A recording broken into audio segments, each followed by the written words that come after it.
যুক্তরাষ্ট্র ও ইরানের মধ্যে শান্তি আলোচনা আটকে থাকায় বিশ্ববাজারে আবার বেড়েছে জ্বালানি তেলের দাম।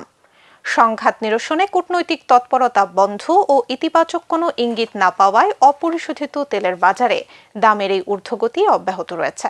মঙ্গলবার বাংলাদেশ সময় সকাল 6টা 51 মিনিটে জুন মাসে সরবরাহযোগ্য ব্রেন্ট ক্রুড ফিউচারের দাম 45 সেন্ট বা 0.4% বেড়ে প্রতি ব্যারেল $108.68 পৌঁছেছে। এর আগে এর দাম 2.8% বেড়েছিল, যা টানা সপ্তম দিনের মতো ঊর্ধ্বগতির রেকর্ড।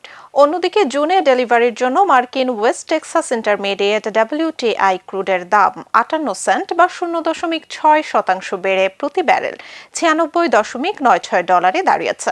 এর আগের ট্রেডিং সেশনে এটি 2.1% বৃদ্ধি পায়। এদিকে যুদ্ধ বন্ধ এবং হরমুজ প্রণালী খুলতে ইরানের দেয়া নতুন শান্তি প্রস্তাব খতিয়ে দেখছে যুক্তরাষ্ট্র। হোয়াইট হাউসের প্রেস সেক্রেটারি ক্যারোলিন লেভিট জানান, সোমবার জাতীয় নিরাপত্তা দলের সঙ্গে বৈঠকে বসেন প্রেসিডেন্ট ডোনাল্ড ট্রাম্প। সেখানে প্রস্তাবটি নিয়ে বিস্তারিত আলোচনা করেছেন তিনি। তবে এই বিষয়ে এখনো কোনো চূড়ান্ত সিদ্ধান্ত নেওয়া হয়নি। মার্কিন প্রশাসনের অবস্থান স্পষ্ট করে তিনি বলেন, ইরানের সঙ্গে আলোচনায় নিয়ন্ত্রণ নিজেদের হাতেই রাখতে চায় ওয়াশিংটন।